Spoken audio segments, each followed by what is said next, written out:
Westminster Abbey. It is in London, and the plan is cruciform, and the nave and the transept have side aisles. The choir is semicircular, and its ring of chapels is the only complete one in England which forms a shed. And it is the crowning place of most of the monarchs of England since the year 1066, since William the Conqueror. And also 18 monarchs have their burial place. Also some other people have the tomb, for example in the Poets' Corner, Alfred Lord Tennyson, George Chaucer and Robert Browning. Now it was originally a gravel island in the marshy floodplain. Then in the 7th century, Ethelred, the king of Kent, led there a church built. And it was then used as an abbey church to a Benedictine monastery until 1539. But previously already, in 1050, Edward the Confessor let them there build a Norman church, which was consecrated in 1065. And 1066 was when the crowning of William the Conqueror. And when Henry III in 1245 demolished the edifice and built the eastern portion, and also a fine octagonal chapter house. And when other things were done, cloisters were made in the 14th century and other principal monastic buildings. Then Henry VIII then let them build the Lady Chapel, and the Lady Chapel is a dedication to Henry VII. At the shrine of Edward the Confessor, there is told that there some holy things happened, and that makes the church, is said to be able to be a place of having more sanctity, and also a place fit for monarchy. Now Henry VIII, then the Lady Chapel, and then also the two western towers were built in the 18th century, 1720 until 1740 or something, under the architectural instruction of Sir Christopher Wren and Nicholas Hawksmoor. And then in the 19th century, there were restorations done under Sir George Gilbert Scott. And during the Victorian age in the 19th century, many memorial statues were added, and there are some bells. And since 1220, one is still there from the 13th century and two from the 16th century.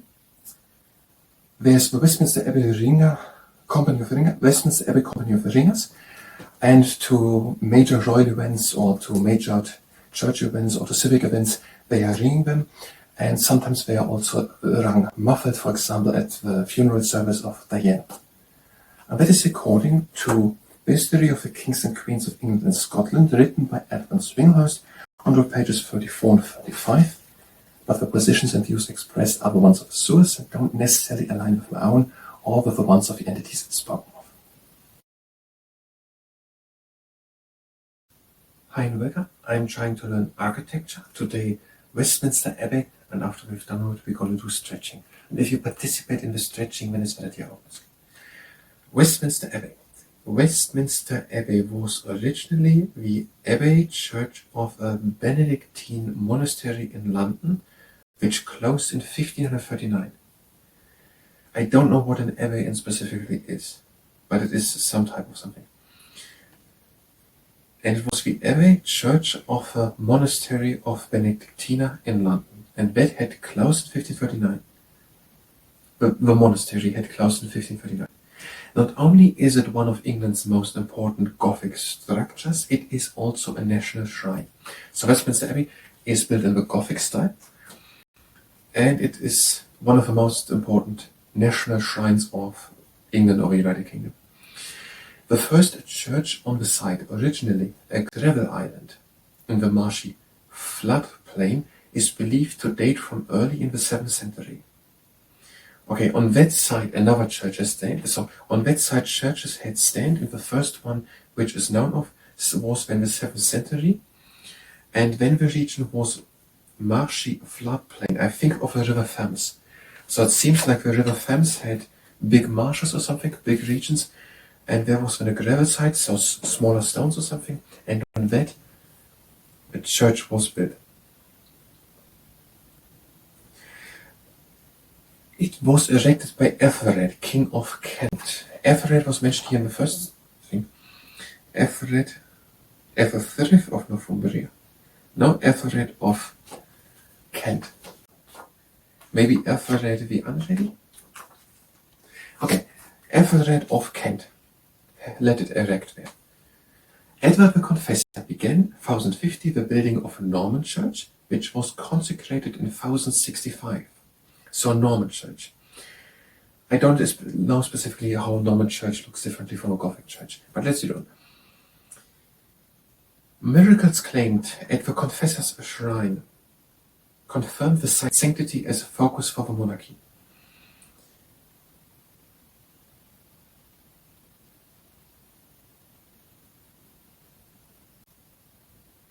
I'm not really able to understand the sentence. It means that they're at the shrine of Edward the Confessor. So that place where Edward the Confessor has his tomb, there happened a miracle. There's claim that the miracles had happened, and that the miracles happened confirms it to be a site at which the monarchy can have its focus for sanctity. I think that is what the sentence is saying. In 1245, Henry III began to demolish the edifice and to build a new eastern portion. The edifice, I don't know what the edifice of something is, but I have a dictionary, and let's look what it is. I'm going to go over where I have a dictionary. So, what is an edifice?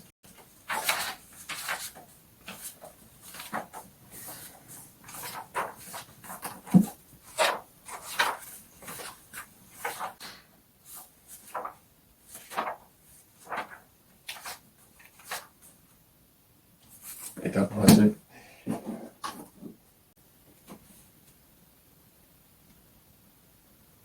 EDIF.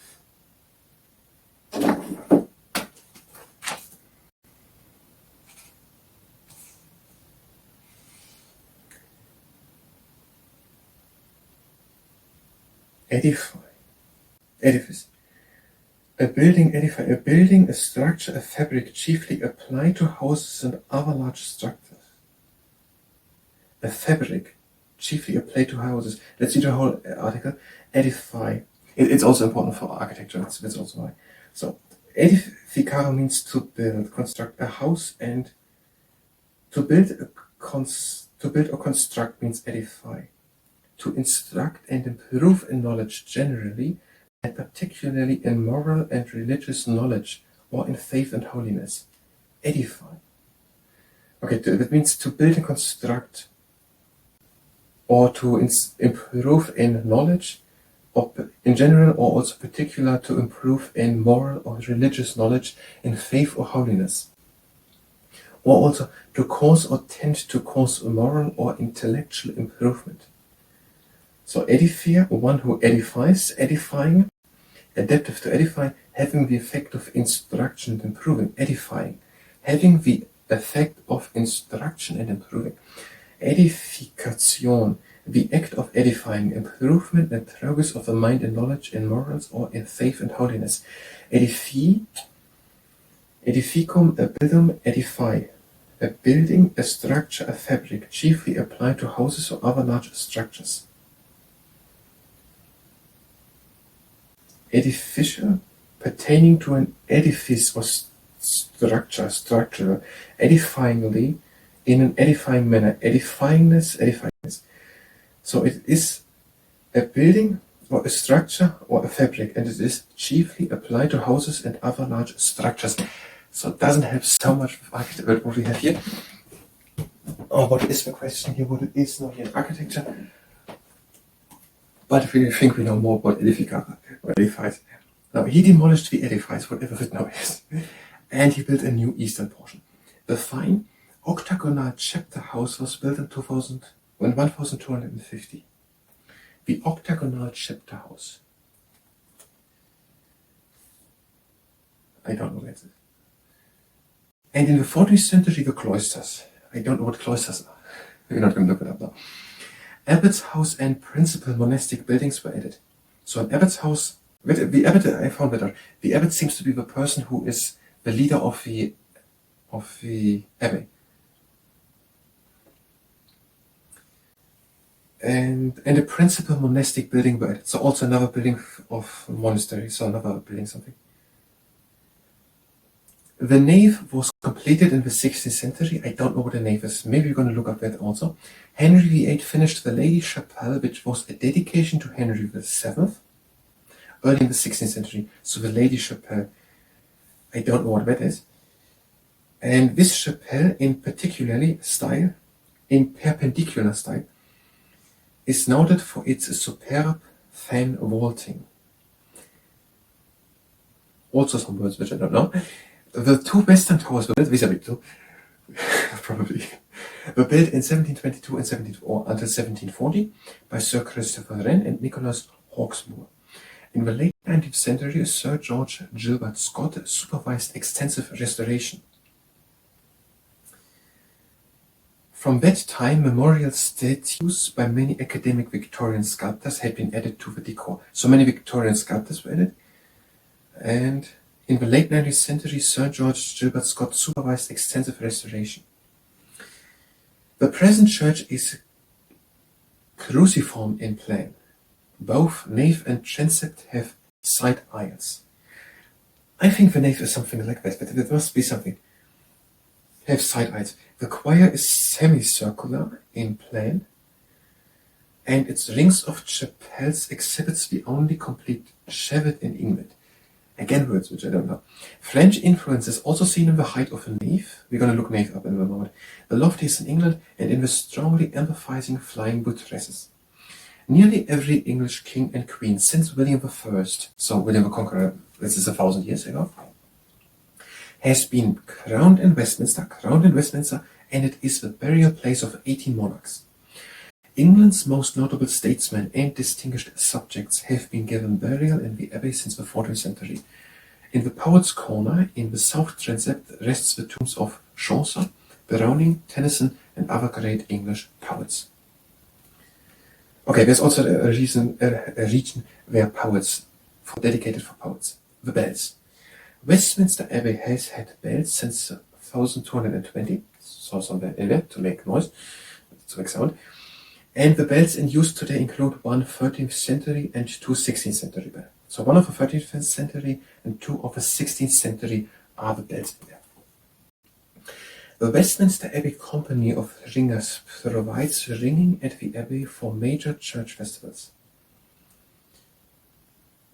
So there are some people and they are there, and if there is a festival, they are using these bells as they are intended.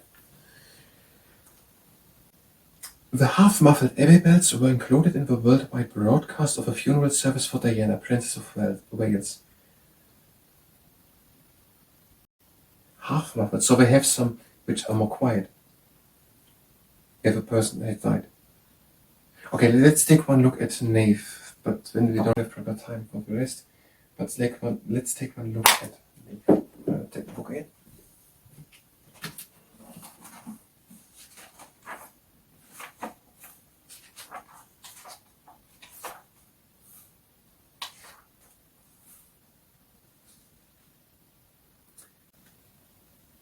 Nave.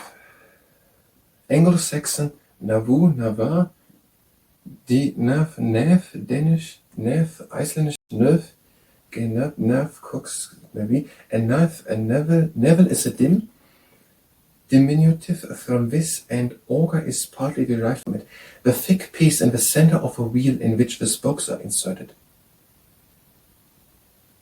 The thick piece in the center of a wheel in which the spokes are inserted. Or nave, the middle part lengthwise of a church.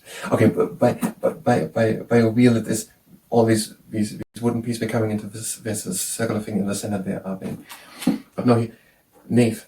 The middle part lengthwise of a church. The part between the aisles and the extending through the entrance. The middle part lengthwise of a church. What is lengthwise? It must be that. And the part between the aisles, the aisles, and extending from the entrance. When it is the middle part in the roof. I don't completely know where the aisles are. So we're going to come back, and the book could be actually a little help in architecture to find the words. Now, that was now the architecture part. We're going to continue the next part with looking some words up and continue reading the text and so on. if you were here for architecture, you can go directly to the next part where we will continue. If you stay and participate in the stretching, when it's with the arms. The feet are standing together, out with one foot and the other foot. Then we here and the other here. And so on, here, left, down, here. And as far as you can go. And then back in. This time stay down in the knees. Up in it. Legs a bit apart, breathe in the arms up. And breathe out, go to the side. In middle. Out to the other side. In middle. Out and one hand slides down the leg. Breathe in. Out and one arm over. Breathe in and out the ribcage. And again out and back. Breathe again in. Out and one hand slides down the leg, the other shoulder stays down. Breathe again in. Out and over. Breathe in and out the ribcage. Out and back. Have feet standing together. And breathe in the arms. Up and reach. Up. Out and reach. In and up. Out and down. The feet a bit apart and shoulder circles. Back, up, and front, and down. And now in front, up, back, and down. And breathe in the shoulders up. Out and down. In and up. Out and down. And the arms up. And reach always with one arm high up. Pretend to take an apple hanging high on an apple branch to turn it a bit around and then to a little bit out. So the legs wide apart, arms up to the sides, breathe in. And out and go over to one side. Again in. Out and over to the other side. In middle. And out and lean onto the knees. Breathe again in. And out and one shoulder in front. In back. Out the other one in front. In back. And out and hanging down. Breathe again in. And out, go over to one leg. Again in. Out over to the other leg. Again in. Out into the middle. And close the feet. Breathe again in. And out comes slowly and with a round back up, back at the top, and backwards, shoulder up. The toes are pointing to the outside, breathe in the arms up. And out and sink down. The elbows against the inside of the knees, breathe in, straighten up. And breathe out and come with the back up. Breathe in. And out and down. Breathe in. And out come slowly in one straight line upwards, hands down. And again, in and down, and out and draw shoulder blades together, in and up, out and down, breathe in and cross the legs, and again out. It was for stretching. I thank you very much, and until next time.